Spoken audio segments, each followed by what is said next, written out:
Bom dia, pessoal, tudo bem com vocês?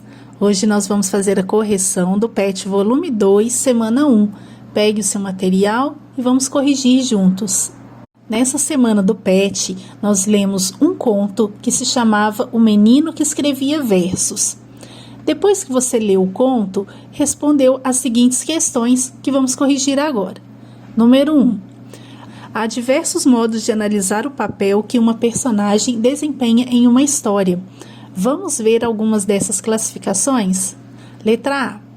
Em geral, a personagem em torno da qual todas as ações se desenvolvem é chamada protagonista. É aquela personagem principal, né, gente? No conto lido, qual personagem é a responsável pela progressão dos fatos da história? Descreva. A resposta é o menino, ele é o protagonista. E como que é uma possível descrição desse personagem? Ele escrevia versos, era muito estudioso, miúdo e era muito sonhador. Letra B. A personagem que se opõe ao protagonista por meio de suas ações é o antagonista. No conto lido, que personagem é essa? Descreva. Nesse conto, pessoal, o antagonista, ou seja, o personagem contrário ao protagonista, é o pai. Ele era mecânico de nascença, preguiçoso por destino e nunca espreitara uma página. Vejam, ele é totalmente o oposto do filho dele. Letra C. As personagens ainda podem desempenhar diferentes funções na história, as chamadas personagens secundárias ou coadjuvantes. No conto lido, quais são elas e qual é o papel delas na narrativa? Os coadjuvantes nesse conto são a mãe e o médico.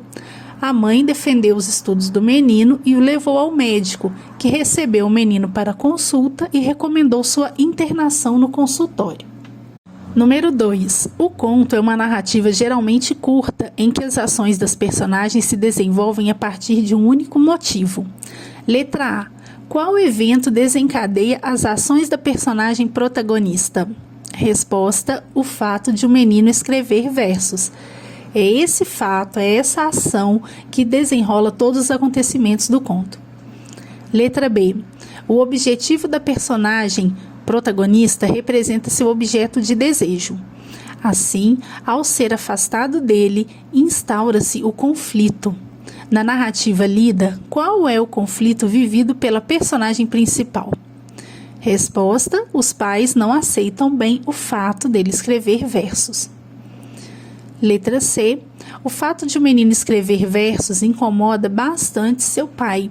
Por quê? Resposta: porque ele não entende o fato do filho gostar de estudar e da origem de sua sabedoria para escrever os versos. Letra D. Quando o conflito chega a um ponto máximo, o conto atinge seu clímax. A partir daí, não há qualquer outra ação que complique ainda mais a situação. Na narrativa lida, quando isso ocorre? Pessoal, o clímax vai ocorrer quando o menino assume que os versos são dele e por isso os pais o levam ao médico. Letra E. Porque o médico sugeriu que o menino fosse internado em sua própria clínica? Resposta: porque ele queria conhecer de perto os versos escritos pelo menino. Número 3. Resolvido o conflito, bem perto do final do conto, uma nova situação se estabelece e põe fim à história. É o momento do desfecho ou desenlace. Letra A. Na história lida, qual situação estabelece a resolução do conflito? Resposta: o médico indica a internação da criança em sua clínica. Letra B. A narrativa tem um final esperado ou surpreendente? Resposta: surpreendente, pois o médico que deveria curar o menino fica encantado com seus versos. Número 4. Quanto ao narrador desse conto, a história é contada por alguém que não participa da história. Quer dizer, o narrador não é personagem do conto. Como se classifica esse tipo de narrador? Que outras características lhe são conferidas? Pessoal, quando o narrador está em terceira pessoa, ele está fora da história, ele não é um personagem, a gente chama de narrador observador. As características são: o texto é escrito na terceira pessoa, ele conhece todos os fatos, mas não participa deles, e apresenta imparcialidade, ou seja, o narrador não se posiciona nem a favor nem contra o personagem, certo? Ele apenas narra o que está acontecendo. Questão 5. Sobre o foco narrativo, é correto afirmar que a alternativa correta é a letra A, está em terceira pessoa. Número 6. De acordo com o texto, é correto afirmar que alternativa D. O fazer literário não é reconhecido como um trabalho útil e normal no contexto histórico e social vivido pelos pais do menino.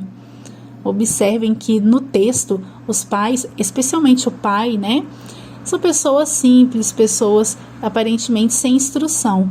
E aí ver o filho fazendo literatura, não é? Escrevendo poemas, é considerado algo inútil, não é? E estranho também ao mesmo tempo. Por hoje é só, pessoal. Essa atividade foi bem fácil, né, de realizar. Acredito que vocês não tenham ficado com dúvida, mas caso tenham alguma dúvida, entre em contato. Bom dia!